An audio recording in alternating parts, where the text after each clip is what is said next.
sa disparition avait profondément ému le monde du cinéma français. Le 27 décembre 2010, l'acteur et comédien français Bernard-Pierre Donadieu décédait des suites d'un long combat contre un cancer de la prostate.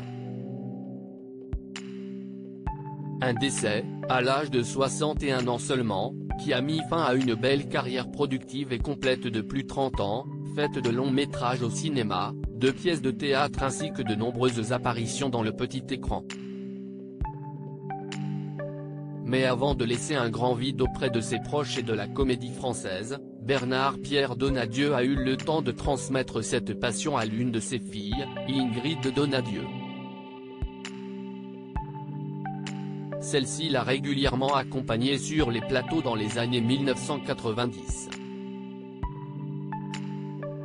Après la séparation de ses parents, c'est d'ailleurs avec son père qu'elle a décidé de vivre, jusqu'à son décès. Après avoir suivi des cours d'art dramatique dans le but d'entamer une carrière d'actrice, elle a effectué ses premiers pas au théâtre dès 2005, dans la pièce C'est jamais facile de Jean-Claude Isler, mise en scène par Jean-Luc Moreau. S'en suivent quelques rôles au théâtre et des apparitions dans des seconds rôles au cinéma, comme dans le long-métrage Mauvaises herbes du comédien Kairon. Du théâtre à Avatar. Si la jeune femme compte donc quelques apparitions à l'écran à son actif, en particulier des web-séries ainsi que des courts-métrages comme en atteste son site internet, c'est dans un autre domaine que la fille de l'acteur brille tout particulièrement depuis une grosse dizaine d'années maintenant, le doublage.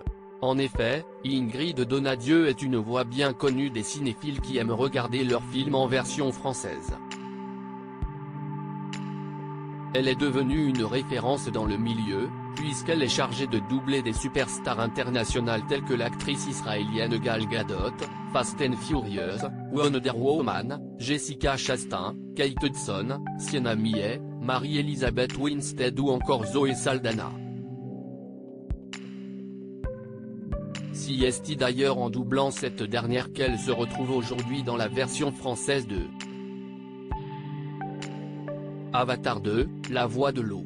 Une aubaine pour elle, qui assurait déjà le doublage de l'actrice Zoé Saldana dans le premier volet, tant le nouveau film de James Cameron devrait déferler sur le box-office et marquer son temps comme étant l'un des meilleurs blockbusters de tous les temps.